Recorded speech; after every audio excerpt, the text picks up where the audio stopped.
Hi hello friends, ನಮಸ್ಕಾರ. Welcome to my YouTube channel ನಮ್ಮ lifestyle. ಇದು ನಿಮ್ಮ ಪ್ರೀತಿಯ ಉಮೇಶ್ ಮಾತಾಡ್ತಿರೋದು. ಇವತ್ತು ನಾನು ನಿಮಗೆ ಆನ್ಲೈನ್ಲಿ ಹೇಗೆ PF ವಿಡ್ರಾವಲ್ ಅಮೌಂಟ್ಗೆ ಅಪ್ಲೈ ಮಾಡೋದಂತ ಹೇಳ್ಕೊಡ್ತಾ ಇದ್ದೇನೆ. ನೀವು ಯಾವುದೇ ರೀತಿ PF ಆಫೀಸಿಗಾಗಲಿ ಅಥವಾ ಯಾವುದೇ ಸೈಬರಿಗೆ ಹೋಗಿಬಿಟ್ಟು ಅಪ್ಲೈ ಮಾಡೋ ಅವಶ್ಯಕತೆ ಇಲ್ಲ.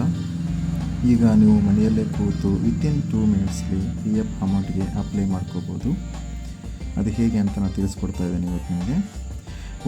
ಇದರಲ್ಲಿ 2 ಆಪ್ಷನ್ ಇದೆ.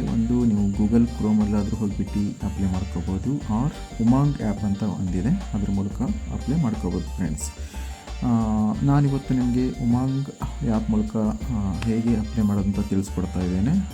ಇನ್ನೊಂದು ವಿಡಿಯೋ ನಿಮ್ಗೆ ಬೇಕಿದ್ದರೆ ನಾನು ಗೂಗಲ್ ಕ್ರೋಮಲ್ಲೂ ಕೂಡ ಹೇಗೆ ಅಪ್ಲೈ ಮಾಡೋದಂತ ಹೇಳ್ಕೊಡ್ತೇನೆ. ಆ್ಯಂಡ್ ವಿಡಿಯೋನ ಯಾವುದೇ ಕಾರಣಕ್ಕೂ ಸ್ಕಿಪ್ ಮಾಡಿದೆ ನೋಡಿ. ನಾನು ಸ್ಟೆಪ್ ಬೈ ಸ್ಟೆಪ್ ತೋರಿಸ್ಕೊಡ್ತಾ ಇದ್ದೇನೆ. ಫಸ್ಟ್ ಥಿಂಗ್, ನೀವು ಉಮಾಂಗ್ ಆ್ಯಪ್ನ ಗೂಗಲ್ ಪ್ಲೇಸ್ಟೋರಲ್ಲಿ ಡೌನ್ಲೋಡ್ ಮಾಡ್ಕೋಬೇಕು ಫ್ರೆಂಡ್ಸ್. ಇನ್ ಕೇಸ್ ನಿಮ್ಗೆ ಏನಾದರೂ ಲಿಂಕ್ ಬೇಕಂತ ಹೇಳಿದ್ರೆ ನಾನು ಡಿಸ್ಕ್ರಿಪ್ಷನಲ್ಲಿ ಕೊಟ್ಟಿರ್ತೇನೆ. ಆ ಲಿಂಕ್ ಕ್ಲಿಕ್ ಮಾಡೋ ಮೂಲಕ ಡೌನ್ಲೋಡ್ ಮಾಡ್ಕೊಳ್ಳಿ. Once you downloaded Umang app, ಅದು ಓಪನ್ ಮಾಡ್ಕೊಳ್ಳಿ. ಓಪನ್ ಮಾಡಿದ ತಕ್ಷಣ ನಿಮಗೆ ಈ ಥರ ಮೇನ್ ಡ್ಯಾಶ್ ಬೋರ್ಡ್ ಸಿಗುತ್ತೆ. ನೆಕ್ಸ್ಟ್, ನೀವು ಇನ್ ಕೇಸ್ ನೀವು ಫಸ್ಟ್ ಯೂಸರ್ ಆಗಿದ್ದರೆ ಇಲ್ಲಿ ಟಾಪ್ ರೈಟ್ಗೆ ಕ್ಲಿಕ್ ಮಾಡ್ಕೊಳ್ಳಿ. And I already logged in here, so I will show you.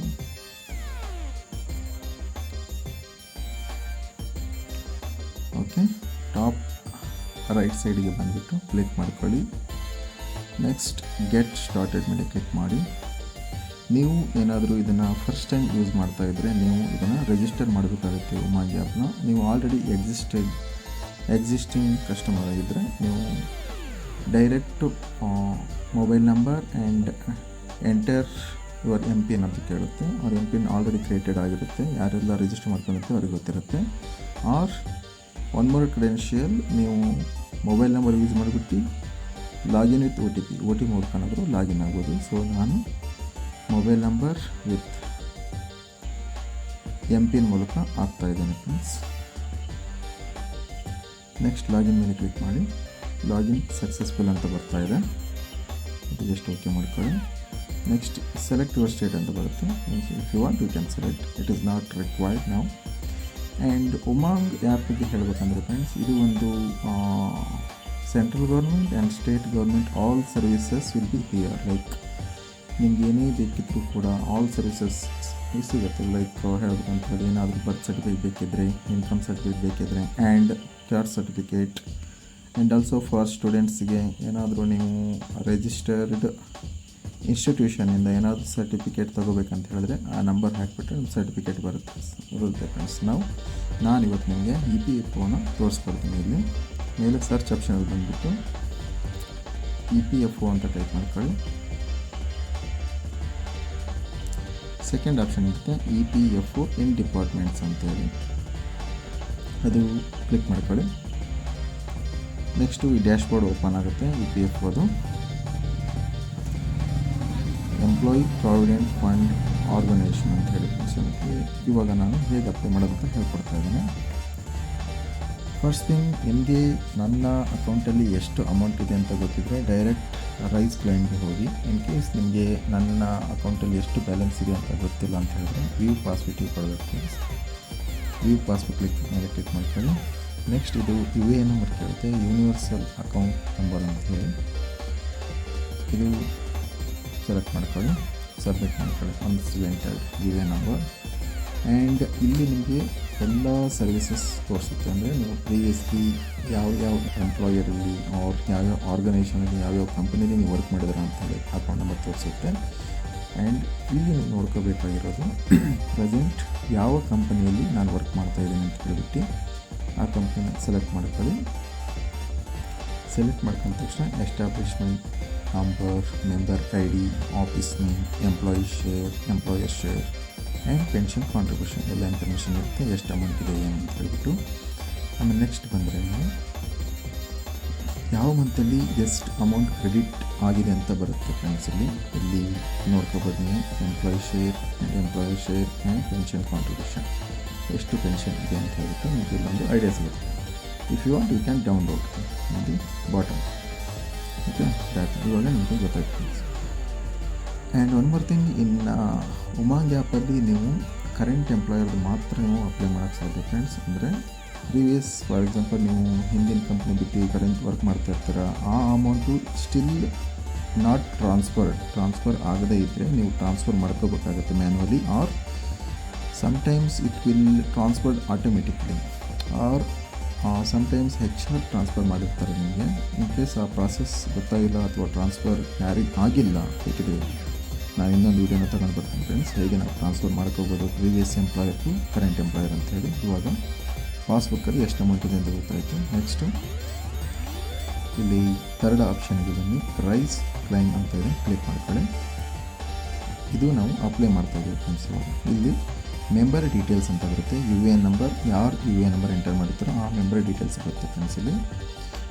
Next employee name, father, date of birth and mobile number. Next ಬಂದುಬಿಟ್ಟು KYC ಅಂತ ಹೇಳಿದ್ರೆ, ಇದು ನೀವು ಫಸ್ಟ್ ಥಿಂಗ್ ಯಾವಾಗ ನೀವು UN ಕ್ರಿಯೇಟ್ ಮಾಡ್ತಿರೋ, ಆ್ಯಕ್ಟಿವೇಟ್ ಮಾಡ್ತಿರೋ ಆ ಮೂಮೆಂಟಲ್ಲಿ ನಿಮಗೆ KYCನ ನೀವು ಡನ್ ಮಾಡ್ಕೋಬೇಕಾಗಿರುತ್ತೆ. ಆ ಪ್ರಾಸೆಸ್ ಗೊತ್ತಿಲ್ಲ ಅಂತ ಹೇಳಿದ್ರೆ ನಾನು ತಿಳಿಸ್ಕೊಡ್ತೀನಿ ಫ್ರೆಂಡ್, ನಾವು ಹೇಗೆ UN ಆ್ಯಕ್ಟಿವೇಟ್ ಮಾಡಬೇಕು, ಹೇಗೆ KYC ಮಾಡ್ಕೋಬೇಕು ಅಂಥೇಳಿ ನೆಕ್ಸ್ಟ್ ವೀಡಿಯೋದಲ್ಲಿ ನಾನು ತಿಳಿಸ್ಕೊಡ್ತೀನಿ ನಿಮಗೆ. ನೆಕ್ಸ್ಟ್ ಇವಾಗ ಅಪ್ಲೈ ಮಾಡುವಾಗ ಫಸ್ಟ್ ಸ್ಟೆಪ್ ಬಂದುಬಿಟ್ಟು KYC ಡೀಟೇಲ್ಸ್. ಇಲ್ಲಿ ನೀವು bank account number as seeded against UN ಇಲ್ಲಿ ಓಕೆ ಎಂಟರ್ ಮಾಡಿದ ತಕ್ಷಣ ನೆಕ್ಸ್ಟ್ ಬಂದುಬಿಟ್ಟು ನಿಮಗೆ Aadhaar number, PAN number, IFSC code ಇರುತ್ತೆ, ಬ್ಯಾಂಕ್ ನೇಮ್ ಆ್ಯಂಡ್ ಅಡ್ರೆಸ್ ಎಲ್ಲ ಕ್ರಾಸ್ ಚೆಕ್ ಮಾಡ್ಕೊಳ್ಳಿ ಕರೆಕ್ಟ್ ಇದೆಯೋ ಇಲ್ಲೋ ಅಂತ ಹೇಳ್ಬಿಟ್ಟು ನೆಕ್ಸ್ಟ್ ಮೇಲೆ ಕ್ಲಿಕ್ ಮಾಡಿ. ನೆಕ್ಸ್ಟು ಇಲ್ಲಿ ಕೇಳ್ತಾ ಇದೆ, your most recent member ID will be shown here, please select member ID. ಬೇರೆ ಆಪ್ಷನ್ ಇರಲ್ಲ ಫ್ರೆಂಡ್ಸ್, ನೀವು ಯಾವ ಕರೆಂಟ್ ಎಂಪ್ಲಾಯರ್ ವರ್ಕ್ ಮಾಡ್ತಾ ಇರ್ತೀರೋ ಆ ಅಕೌಂಟ್ನ ಮಾತ್ರ ಇಲ್ಲಿ ಶೋ ಆಗುತ್ತೆ. Next when did you join, date of joining employee provident fund and date of joining employee pension scheme ಯಾವಾಗಿಂದ ಸ್ಟಾರ್ಟ್ ಆಗಿದೆ ಅಂತ ತೋರಿಸ್ತೇವೆ. ಜಸ್ಟ್ ಇದು ಇನ್ಫಾರ್ಮೇಷನ್ ಅಷ್ಟೇ. ನೆಕ್ಸ್ಟು ಸೆಲೆಕ್ಟ್ ಮಾಡ್ಕೊಂಡು ನೆಕ್ಸ್ಟ್ ಮೇಲೆ ಕ್ಲಿಕ್ ಮಾಡಿ. ನೆಕ್ಸ್ಟು ಇಲ್ಲಿ ನೋಡಿ ಎಂಪ್ಲಾಯಿ ಅಡ್ರೆಸ್ ಅಂತ ಇದೆ, ಇಲ್ಲಿ ಅಡ್ರೆಸ್ ನಿಮ್ಮ ಪರ್ಮನೆಂಟ್ ಅಡ್ರೆಸ್ ಆ್ಯಡ್ ಮಾಡಿ. ಫಸ್ಟ್ ಲೊಕ್ಯಾಲಿಟಿ ಯಾವ ಊರು ಆ್ಯಂಡ್ ಸ್ಟ್ರೀಟ್ ಹಾಕ್ತಾರೆ, and state which state you belongs, for example Karnataka.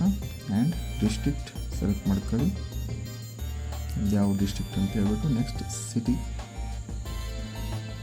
Next pin code select ಮಾಡಿದ ತಕ್ಷಣ ನೆಕ್ಸ್ಟ್ ಮೇಲೆ ಕ್ಲಿಕ್ ಮಾಡಿ.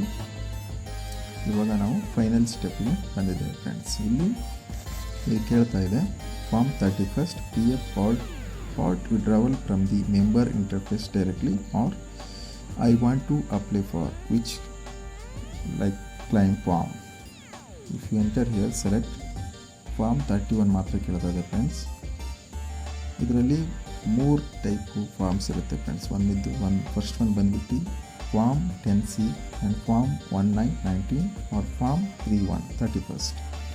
ಐ ಮೀನ್ ಫಾರ್ಮ್ 10C ಅಂತ ಹೇಳಿದ್ರೆ ನಾವು full settlement of PF amount, provident ಫಂಡ್ನ ಫುಲ್ ಸೆಟಲ್ಮೆಂಟ್ ಮಾಡ್ಕೊಳ್ಳೋಕ್ಕೆ. ಫುಲ್ ಸೆಟಲ್ಮೆಂಟ್ ಯಾವಾಗ ಮಾಡ್ಕೋಬೇಕು ಅಂತ ಹೇಳಿದ್ರೆ, ನಾವು once we completed 60 days or after 2 months once we left the organisation.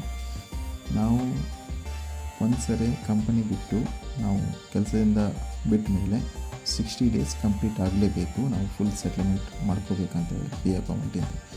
ಅದು form 10C and form 19. Form 19 ಬಂದ್ಬಿಟ್ಟು pension amount friends. Once you left the company after 60 days you are eligible to apply for pension. Okay, next ಇವಾಗ ನಾವು current work ಮಾಡ್ತಾ ಇರೋದ್ರಿಂದ ನಮಗೆ full settlement ಮಾಡೋಕ್ಕಾಗೋದಿಲ್ಲ. So here we can see only one form 31. Next purpose of which advance is required. So ನೀವು ಯಾವ ಪರ್ಪಸ್ಸಿಗೋಸ್ಕರ ನೀವು ತಗೊಳ್ತಾ ಇದ್ದೀರಾ PF ಅಡ್ವಾನ್ಸ್ ಅಮೌಂಟ್ನ ಫಾರ್ಮ್ 31 ಅಂತ ಹೇಳಿ ನೀವು ರೀಸನ್ಸ್ನ ಸೆಲೆಕ್ಟ್ ಮಾಡ್ಕೋಬೇಕು. ಇಲ್ಲಿ there are many reasons are here. ನೀವು ಯಾವ ಎಕ್ಸಾಕ್ಟಾಗಿ ಅಂತ ಫಾರ್ ಎಕ್ಸಾಂಪಲ್ ಹೇಳಬೇಕಂದ್ರೆ illness, power cut, marriage, higher education, purchase of handicap equipment, purchase site of construction and purchase of house, construction of house, additional alteration of house, ನೀವು ಯಾವ ರೀಸನ್ನಿಗೋಸ್ಕರ ಅವ್ರು ಯಾವ ಪರ್ಪಸ್ಸಿಗೋಸ್ಕರ ಈ ಪಿ ಎಫ್ ವಿಡ್ರಾವಲ್ನ ಮಾಡ್ತಾಯಿದ್ದೀರಾ ಅಂತ ಹೇಳ್ಬಿಟ್ಟು. ಸೊ ಆಲ್ಮೋಸ್ಟ್ ಆಲ್ ಇಲ್ಲೇ select ಮಾಡ್ಕೊತಾರೆ, ನೀವು ಸೆಲೆಕ್ಟ್ ಮಾಡ್ಕೊಳ್ಳಿ ಎಸ್.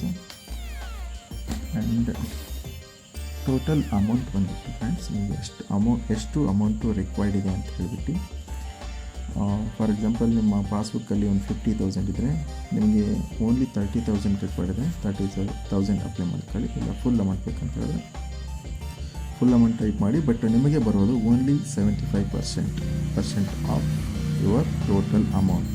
ಓಕೆ, ಫಾರ್ ಎಕ್ಸಾಂಪಲ್ ನಮ್ಮದು 50,000 ಇದೆ, ಸೊ ನನಗೆ ಒಂದು 30,000 ಮಾತ್ರ ರಿಕ್ವೈರ್ಡ್ ಇದೆ. ಸೊ 30,000 ಎಂಟರ್ ಮಾಡಿದ್ದೇನೆ. ನೆಕ್ಸ್ಟ್ ಇಲ್ಲಿ ಡಿಕ್ಲರೇಷನ್ ಕೇಳುತ್ತೆ friends. So I will read it. ನಾನು ಓದ್ಬಿಟ್ಟು ನಿಮಗೆ ತಿಳಿಸ್ಕೊಡ್ತೇನೆ. I certify that I am applying for the claim using my credentials such as Aadhaar card, PAN card number and bank account details, and the particulars are true and belongs to me. Please make the payment into the bank account mentioned in the UAN portal. In case the amount is used for any purpose other than allowed as purpose of withdrawal by EPFO, I am liable to return the entire amount with penal interest. ಅಂದರೆ ನಾನು ಕೊಟ್ಟಿರೋ ಅಥವಾ ಹಾಕಿರೋ information ಎಲ್ಲದೂ correct ಆಗಿದೆ. In case ಏನಾದರೂ wrong ಆಗಿದ್ದರೆ ಅದಕ್ಕೆ ಲಯಬಲ್ ನಾನೇ ಆಗಿರ್ತೇನೆ ಅಂತ ಹೇಳಿ. ಸೊ ಫ್ರೆಂಡ್ಸ್, ನಾವು ಎಲ್ಲ ಇನ್ಫಾರ್ಮೇಷನ್ನ ಕರೆಕ್ಟ್ ಕೊಡಬೇಕಾಗುತ್ತೆ, ಯಾವುದೇ ಕಾರಣಕ್ಕೂ ಮಿಸ್ಮ್ಯಾಚ್ ಆಗಬಾರ್ದು. ಸೊ ಇದು ಸೆಲೆಕ್ಟ್ ಮಾಡ್ಕೊಳ್ಳಿ ಆ್ಯಂಡ್ ಸೆಕೆಂಡ್ ಒನ್ ಕೂಡ ಸೆಲೆಕ್ಟ್ ಮಾಡ್ಕೊಳ್ಳಿ. ಓಕೆ, ಅಂದರೆ ಯಾವ ಕ್ಲೈಮ್ಡ್ ಅಂಡರ್ ಫಾರ್ಮಲ್ಲಿ ಬರ್ತಿರೋ ಅಂತ ಹೇಳ್ಬಿಟ್ಟು ಇದು ನೆಕ್ಸ್ಟ್ ಒಂದು. ಆ್ಯಂಡ್ ಎಲ್ಲ ಸೆಲೆಕ್ಟ್ ಆದಮೇಲೆ ಗೆಟ್ ಆಧಾರ್ OTP ಅಂತ ಇದೆ, ಅದನ್ನು ಕ್ಲಿಕ್ ಮಾಡ್ಕೊಳ್ಳಿ. UIDAI has sent a temporary OTP to your mobile ಎಂಡಿಂಗ್. ಸೊ ನಿಮ್ಮ ರಿಜಿಸ್ಟರ್ಡ್ ಮೊಬೈಲ್ ನಂಬರ್ಗೆ OTP ಬರುತ್ತೆ. ನೆಕ್ಸ್ಟ್ ಏನು ಮಾಡಬೇಕಂತ ಹೇಳಿದ್ರೆ ಈ ಟ್ಯಾಬಲ್ಲಿ ನೀವು OTPನ ಎಂಟರ್ ಮಾಡಿ ನೆಕ್ಸ್ಟು ಸಬ್ಮಿಟ್ ಮೇಲೆ ಕ್ಲಿಕ್ ಮಾಡ್ಕೊಂಡು ಇಷ್ಟೇ. ವೆರಿ ಈಸಿ, ವಿತಿನ್ 2 ಮಿನಿಟ್ಸಲ್ಲಿ ನಾವು ಸಬ್ಮಿಟ್ ಮಾಡ್ಕೋಬೋದು PFಗೆ. ನೆಕ್ಸ್ಟ್ ಸಬ್ಮಿಟ್ ಆದ ತಕ್ಷಣ ನಿಮಗೊಂದು ಫಾರ್ಮ್ ಬರುತ್ತೆ, PDF ಅಲ್ಲಿ ಇರುತ್ತೆ, ಅದನ್ನು ಡೌನ್ಲೋಡ್ ಮಾಡ್ಕೊಳ್ಳಿ ಆ್ಯಂಡ್ ಡೌನ್ಲೋಡ್ ಮಾಡ್ಕೊಂಡು ಇಟ್ಕೊಳ್ಳಿ ಫಾರ್ ಫ್ಯೂಚರ್ ಪರ್ಪಸ್ಸಿಗೆ. ನೆಕ್ಸ್ಟ್ ಒನ್ಸ್ ನೀವು ಅಪ್ಲೈ ಮಾಡಿದ ತಕ್ಷಣ ನೆಕ್ಸ್ಟ್ ಅದನ್ನು ನೀವು ಟ್ರ್ಯಾಕ್ ಮಾಡ್ಕೋಬೋದು. ಟ್ರ್ಯಾಕ್ ಮಾಡೋಕ್ಕೆ ಬ್ಯಾಕ್ ಬಂದುಬಿಟ್ಟು ಕ್ಲೈಮ್ ಟ್ರ್ಯಾಕ್ ಅಂತ ಇದೆ, ಇಲ್ಲಿ ಟ್ರ್ಯಾಕ್ ಮೇಲೆ ಕ್ಲಿಕ್ ಮಾಡ್ಕೊಳ್ಳಿ. ಇಲ್ಲಿ ಏನು ತೋರಿಸುತ್ತೆ ಅಂತ ಹೇಳಿದ್ರೆ ಟ್ರ್ಯಾಕಿಂಗ್ ID ಇರುತ್ತೆ, ಕ್ಲೈಮ್ ಟೈಪ್ ಇರುತ್ತೆ, ಅಂದರೆ ಯಾವ ಕ್ಲೈಮ್ ಫಾರ್ಮ ನೀವು ಅಪ್ಲೈ ಮಾಡಿದ್ದೀರಾ, ಆ್ಯಂಡ್ ರೈಸ್ಡ್ ಕ್ಲೈಮ್ ಡೇಟ್ 30/4/2025, ಯಾವತ್ತು ನೀವು ಕ್ಲೈಮ್ಗೆ ಅಪ್ಲೈ ಮಾಡಿದ್ದೀರಾ ಅಂತ ಹೇಳ್ಬಿಟ್ಟು. And status, what is the status of your application ಹೇಳಿದ್ರೆ ಯಾವ ಸ್ಟೇಟಸಲ್ಲಿದೆ ಅಂತ ಹೇಳ್ಬಿಡುತ್ತೆ. ಒಂದು claim sent to your organisation ಅಂತ ಬರುತ್ತೆ, ಅಂಡರ್ ಪ್ರಾಸೆಸ್ ಅಂತ ಬರುತ್ತೆ, next accepted or rejected. And one more thing guys, ನಾನು ನೆಕ್ಸ್ಟ್ ಒನ್ಸ್ ನೀವು ಅಪ್ಲೈ ಮಾಡಿದ ತಕ್ಷಣ ನೆಕ್ಸ್ಟ್ ಅದನ್ನು ನೀವು ಟ್ರ್ಯಾಕ್ ಮಾಡ್ಕೋಬೋದು. ಟ್ರ್ಯಾಕ್ ಮಾಡೋಕ್ಕೆ ಬ್ಯಾಕ್ ಬಂದುಬಿಟ್ಟು ಕ್ಲೈಮ್ ಟ್ರ್ಯಾಕ್ ಅಂತ ಇದೆ, ಇಲ್ಲಿ ಟ್ರ್ಯಾಕ್ ಮೇಲೆ ಕ್ಲಿಕ್ ಮಾಡ್ಕೊಳ್ಳಿ. ಇಲ್ಲಿ ಏನು ತೋರಿಸುತ್ತೆ ಅಂತ ಹೇಳಿದ್ರೆ ಟ್ರ್ಯಾಕಿಂಗ್ ID ಇರುತ್ತೆ, ಕ್ಲೈಮ್ ಟೈಪ್ ಇರುತ್ತೆ, ಅಂದರೆ ಯಾವ ಕ್ಲೈಮ್ ಫಾರ್ಮ ನೀವು ಅಪ್ಲೈ ಮಾಡಿದ್ದೀರಾ, ಆ್ಯಂಡ್ ರೈಸ್ಡ್ ಕ್ಲೈಮ್ ಡೇಟ್ 30/4/2025, ಯಾವತ್ತು ನೀವು ಕ್ಲೈಮ್ಗೆ ಅಪ್ಲೈ ಮಾಡಿದ್ದೀರಾ ಅಂತ ಹೇಳ್ಬಿಟ್ಟು. And status, what is the status of your application ಹೇಳಿದ್ರೆ ಯಾವ ಸ್ಟೇಟಸಲ್ಲಿದೆ ಅಂತ ಹೇಳ್ಬಿಡುತ್ತೆ. ಒಂದು claim sent to your organisation ಅಂತ ಬರುತ್ತೆ, ಅಂಡರ್ ಪ್ರಾಸೆಸ್ ಅಂತ ಬರುತ್ತೆ, next accepted or rejected. And one more thing guys, ನಾನು ನಮ್ಮ ಫ್ರೆಂಡ್ಸ್ ಸುಮಾರು ಜನಕ್ಕೆ ಮಾಡಿಕೊಟ್ಟಿದ್ದೇನೆ, ಅದು ವಿತಿನ್ 2-3 ಡೇಸಲ್ಲಿ ಕ್ರೆಡಿಟ್ ಆಗಿದ್ದು ಇದೆ. ಇವಾಗ ವೆರಿ ಫಾಸ್ಟಾಗಿ ಅವರು ಪ್ರಾಸೆಸ್ ಮಾಡ್ತಾಯಿದ್ದಾರೆ, ಇನ್ ಕೇಸ್ ಎಲ್ಲ ಇನ್ಫಾರ್ಮೇಷನ್ ಕರೆಕ್ಟಾಗಿದ್ದು ಎಲ್ಲ ಮ್ಯಾಚ್ ಆಗ್ತಾಯಿದ್ರೆ. ಆ್ಯಂಡ್ ಆ್ಯಸ್ ಪರ್ EPFO ಇದು ಅಪ್ ಟು 21 ಡೇಸ್, 21 ದಿನ ತಗೊಳುತ್ತೆ ಕಂಪ್ಲೀಟ್ ಪ್ರಾಸೆಸ್ ಆಗಲಿಕ್ಕೆ. ಇನ್ ಕೇಸ್ ಏನಾದರೂ ಓಲ್ಡ್ ಆಗಿದ್ದರೆ ಅಥವಾ ಏನಾದರೂ ಮಿಸ್ಮ್ಯಾಚ್ ಆಗ್ತಾಯಿದ್ರೆ. ಓಕೆ, ಇಲ್ಲ ಅಂತ ಹೇಳಿದ್ರೆ ಇದೆಲ್ಲ ಇನ್ಫಾರ್ಮೇಷನ್ ಕರೆಕ್ಟ್ ಆಗಿದ್ದರೆ ವಿತಿನ್ 2-3 ಡೇಸಲ್ಲಿ ನಿಮಗೆ ನಿಮ್ಮ ಅಕೌಂಟಿಗೆ ಅಮೌಂಟ್ ಬರುತ್ತೆ. ಇದು ಫ್ರೆಂಡ್ಸ್ ನಾವು ಹೇಗೆ ಉಮಾಂಗ್ ಆ್ಯಪ್ ಮೂಲಕ ಅಪ್ಲೈ ಮಾಡೋದಂತ ಹೇಳ್ಕೊಟ್ಟೆ. ನೆಕ್ಸ್ಟ್ ವಿಡಿಯೋದಲ್ಲಿ ನಾನು ಕ್ರೋಮ್ ಮೂಲಕ ಹೇಗೆ ಅಪ್ಲೈ ಮಾಡೋದಂತ ಹೇಳ್ಕೊಡ್ತೇನೆ. So thank you so much guys for watching my video. If you like this, please subscribe, share. Thank you so much guys. Have a nice day.